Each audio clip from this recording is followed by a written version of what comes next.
Hello, my name is Sydney, and in today's video, I'm going to go over how I stay organized throughout my secondary writing process. I'm also going to cover my timeline as well as writing strategy. This isn't the only way to approach secondaries, this is just what I did. So please take only what you think is beneficial. Timestamps of each section as well as my downloadable secondary Excel template will be included in the description. On that note, let's begin.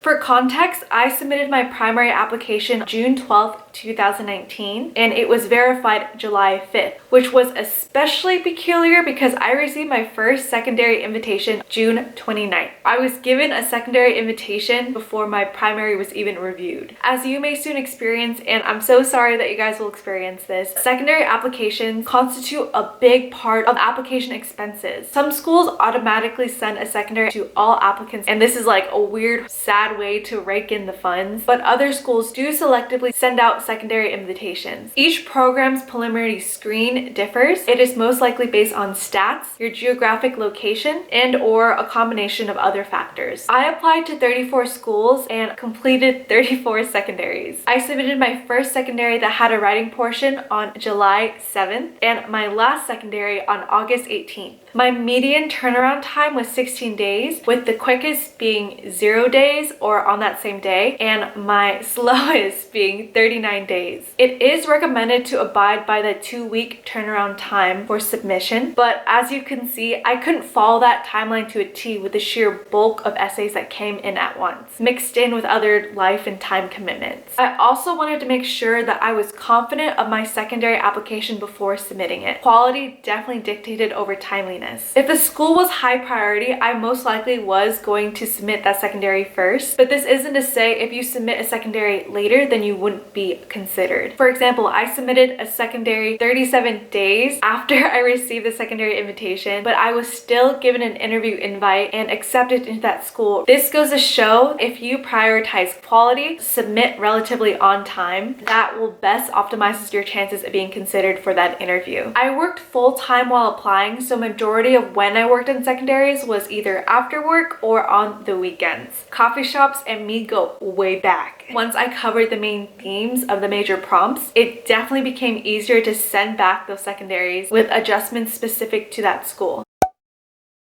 If you haven't seen my medical school master Excel before, I highly encourage you guys to check out that video for a more in-depth description of each tab. Focusing on the secondaries, this is a process I use to stay organized and sane. When I received a secondary invitation via email, I was prompted to follow a link to then create my account username and password. I was able to keep this information consistent across most secondaries, but to keep track of the slight nuances, I used my secondary tab on my master medical school Excel. Specifically on the secondaries tab, I wrote the school's name, application status, either pending, incomplete, or complete, the link to access that secondary site, my username and password, as well as a Y to indicate yes, I've entered in my essay prompts and other information into my secondary game plan tab. On my secondary game plan tab, I entered the school's name, accessed the priority, so either it was low, medium, or high based on my criteria, the date I received the secondary invitation, the completion difficulty that I consider that secondary to be based on how involved the prompts were, the prompts and respective word counts, so I have that information easily accessible to write whenever, wherever, the informal deadline, so that 2-week turnaround, as well as the actual deadline that the school listed. And the most satisfying column of all,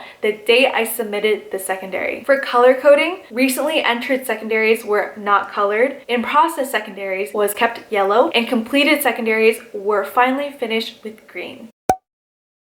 As for the writing process, having the completion difficulty as well as the priority rank definitely helped me keep on track, since I could work with where my mind was at that specific day. Some days would be amazing focus 4 or 5 secondary days, but I wasn't always at max focus capacity, so those are the days I chipped away at those 2 and 3s. When I chose the secondaries I wanted to get done that day, I wrote my response to a singular prompt in a blank Google Doc to keep track of character counts. Once I was satisfied with that writing writing entry, I entered that response in my secondary site and saved the progress. I then copied that completed essay as well as its prompt in my secondary's Google Doc that had all of my essays stored. This allowed me to command find similar prompts and responses to either adjust character counts or tailor certain details to schools that also asked the same prompt in its secondary. In total, with Arial size 10 font, I had 63 pages of secondary prompts and essays. This process is pretty straightforward, but having some system in place definitely helped me feel calm and just gave me the reassurance that I was making tangible progress every day.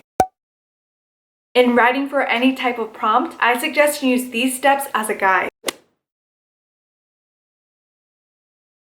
Number 1, make sure you answer the prompt. Whatever that question prompt is, have a specific, definitive statement. Number 2, outline your response. This ensures you use your characters purposely, especially since you have a character count limitation. Hit all the points you want to and tailor your responses specific to that school. Any way to incorporate the tenets that that school endorses, the organizations they prize, or the models of learning that that school emphasizes. It's very crucial to make sure you outline your response. Number 3, use concrete examples. Stories supersede general statements. Always have the mantra, show, don't tell. Number 4, relate your examples to your theme in medicine. When you include any anecdote, constantly ask yourself, how is this relevant? Some things, like I've mentioned in other videos to help keep your focus on medicine, is to see if this story shows your qualities that would make you a successful physician in the future, or show the impact that you want to have in this field one day. Number 5, I touched upon this earlier, be mindful of character limitations. When you have your large Google Doc of responses from your bank, adjust your preset responses to ensure that those high yield points of those answers are included in your secondary response. Number 6, I'm gonna say it one more time for the back now. Make sure you answer that prompt. One way to ensure that you really hit home, reiterate your stance as a concluding statement. Number 7, proofread the next day before you submit your application. I recommend doing this because sometimes when you're lost in the sauce writing your secondary applications, your eyes are constantly reading the same sentence over and over and over. So your brain thinks that everything is good and is less likely to catch any mistakes. By waiting until the next day, you have a fresh set of eyes to read your work, as well as the opportunity to have another set of eyes, which I mean like another person, look over your secondary if you'd like before you submit.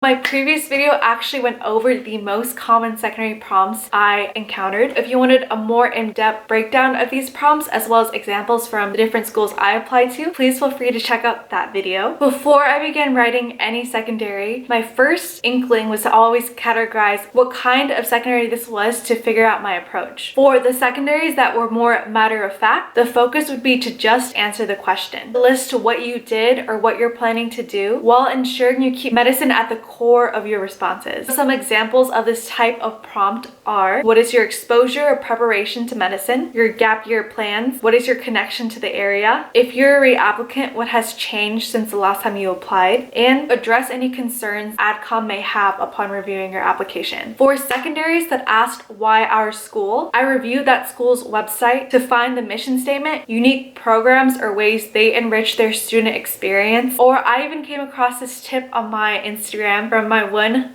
bud, Chris. I mean, we follow each other. I don't know if we can call each other friends, but I'm gonna say he's my friend. If you'd like, you can follow him right here. Christian's Process. He's going to a great medical school and he gives great advice. He actually recommended, in kind of finding what that school's spark is, to find on YouTube the school's commencement speeches to see what that school prizes. By doing this research, this shows that you are very interested to have taken the next step to see what that program has to offer. You not only envision how you're going to be impacted there, but also how you are going to make an impact there. Specifically, examples of this type of secondary include anything that asks about the mission statement and how you fit with that. If that school has specific tracks and hypothetically asks what you were to do if you were to follow that track, and questions about how you will contribute to the student body. For secondaries that asked me to reflect upon a time, I chose a distinct story for each prompt to ensure that my whole secondary was pretty diverse. I engaged my reader with my writing by having a story, but remembering that my sole purpose was to answer the prompt. After every response, I concluded with what I learned and how I grew as a person. Some examples of this type of reflection secondary include: what is your proudest accomplishment? What is a moment you failed or a moment that you exhibited resilience? And what is the toughest feedback that you received? For the secondaries that asked me to deep dive within the trenches of my soul, I had to reflect a lot on my motivations for pursuing medicine. This made me rehash my why, but now thinking about concrete ways I would implement changes or take action in the future. I had an email conversation with someone who looked over my primary application who ultimately asked me why community medicine, and the sheer act of me explaining to him with my own written words became the backbone to every prompt. As a writing exercise, I highly encourage you guys to do the same. Some examples of this type of secondary include: what are you passionate about? Your autobiographical sketch, the diversity, adversity, health inequity, and what do you hope to see in the future of medicine prompts. That was everything I wanted to cover in today's video. My next video will be excerpts from some of my favorite secondary essays. I'd love to share those as writing pieces in themselves. Please subscribe if you haven't already to be notified of that upcoming upload. Thank you so much for watching, and I will see you next time. Bye.